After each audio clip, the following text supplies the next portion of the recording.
Very upset Chris Goldscheider there, describing how the damage to his hearing affected his life. The Royal Opera House said it was surprised and disappointed by the verdict. They argued that acoustic shock doesn't exist, and if it did, Mr. Goldscheider did not have it. But maybe you say, oh yes, it does exist, because that's what happened to me.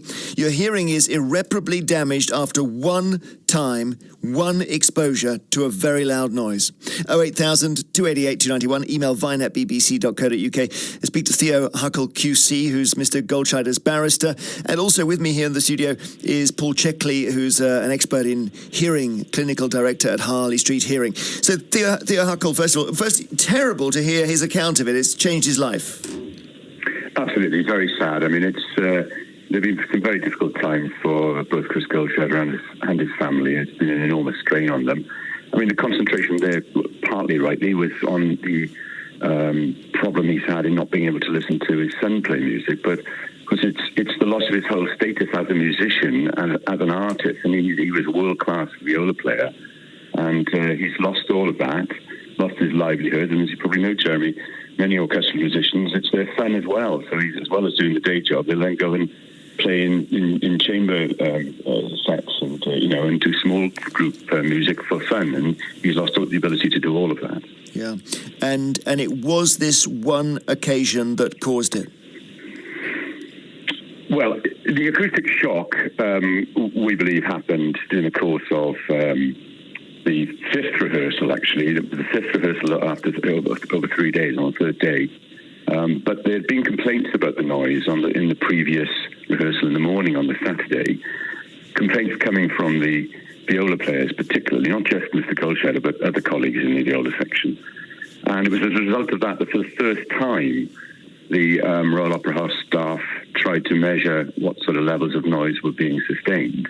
And that was why we had very good information in the case as to the levels of noise in that final rehearsal, which was the one where he actually went ill and became self-disorientated, had pain in his ears and those sort of symptoms. So we were fortunate in a way that because of the previous complaints, there was some evidence of what the actual noise levels were, and that's why he was able to tell, was it Clive Coleman? He was able to tell Clive what the measurements showed as far as the peak levels during the course of that rehearsal. And as he said, there were many of them. I think I counted on the trace for about 3 hours worth, 60 or 70 peak levels between 120 and 130 decibels, and the machine doesn't measure below 120. So if an expert looked into his ear, could they see any damage? No. Right, so there's no perforated eardrum or anything like that? No, this is inner ear damage. Yeah.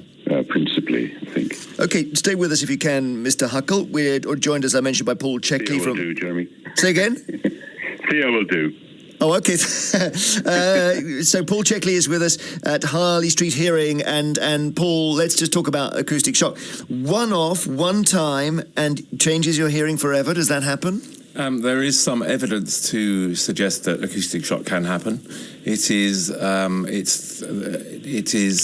a very subjective thing, so it's something that's very difficult to measure, and there are a whole load of symptoms involved in it. So there's a hyperacusis, which is an intolerance to loud sounds. There is perhaps tinnitus. There is a dullness to the ear. Some people may report pain in the ear.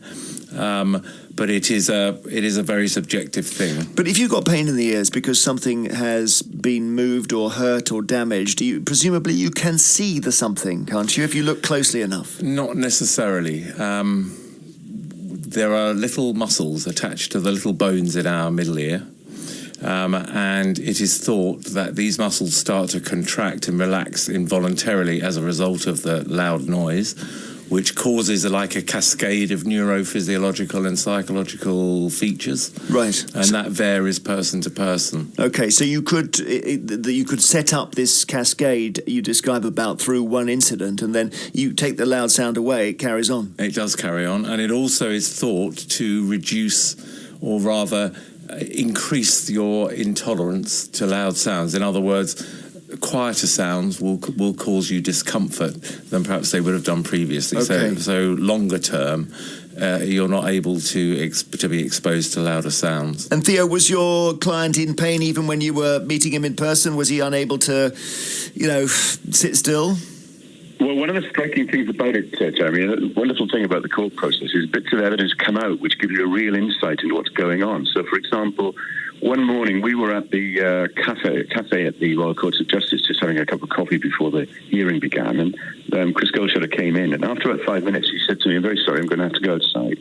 And the cafe wasn't busy, there wasn't a hubbub or anything like that. And I said, "Well, what's the problem?" And he said, "That fridge over there, the low frequency sound and vibration that it's creating is causing me a real problem." And I adduced that description from him in evidence, and I think it made quite an impression on the judge, because it just gives you an idea of how badly and fundamentally affected he is by ordinary things in life. So, for example, in that case, he finds it difficult to be in a supermarket, because even the sound of the fridges in a supermarket will cause him real pain.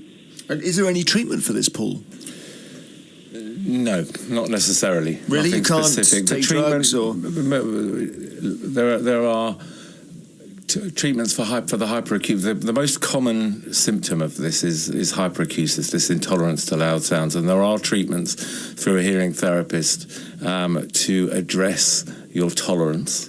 So there are treatments for hyperacusis. But that's sort of psychological therapy, isn't it? But it's like a psychological therapy, yeah. Whereas it sounds as if something mechanical has changed in the body here. Because when we talked about tinnitus last, Paul, we had a story of a 15-year-old who went to an AC/DC concert with his dad, and 4 years later his ears are still ringing, and his mum said, "We're heartbroken. He may have this for life because of one concert." Is that possible? It is possible. It's rare. It depends. Tinnitus is a difficult one. Tinnitus has a physiological aspect which is relatively not really understood, but it also has a psychological aspect. And really, the persistence of tinnitus depends on your psychological reaction to it. Okay. Yeah. Theo, the last thought is really about the Royal Opera House and the fact that you could sort of tell if you sit somebody, 18 inches in front of a trombone, you're actually placing them in danger. Well, absolutely. The principal trumpet, actually, probably the loudest instrument in the brass section, was just behind Mr. Goldscheider's right ear. Yeah. Because of the compression of the space in the pit, because they'd lined up the brass instrument in a rows of four right behind him. Absolutely. But the reason why the judge found against Royal Opera House here is far more basic than that. They simply failed to assess the risks, and you will understand that in the modern world of protective regulations, the starting point is a proper assessment of what the risks are. And I have to say, I called in opening the case the defence of the Royal Opera House patrician, because it proceeds on the basis of, well, you don't really understand. We're the Royal Opera House, and this is what we do, and it is noisy. So there we are. I mean, that was the sort of approach, and you have to bear in mind the regulations themselves, the 2005 regulations, allowed a 2-year dispensation, well, not dispensation, but delay for the music and entertainment industries, because it was recognized that those industries were going to find it more difficult to comply with some of the legal requirements, gave them a 2-year delay in which to get their act together. And I'm afraid on the evidence of this case, not only did they not get their act together, but they didn't seem particularly bothered about doing so. Thank you very much, Theo Huckle, QC barrister who represented Mr. Goldscheider, and Paul Checkley, Clinical Director at Harley Street Hearing.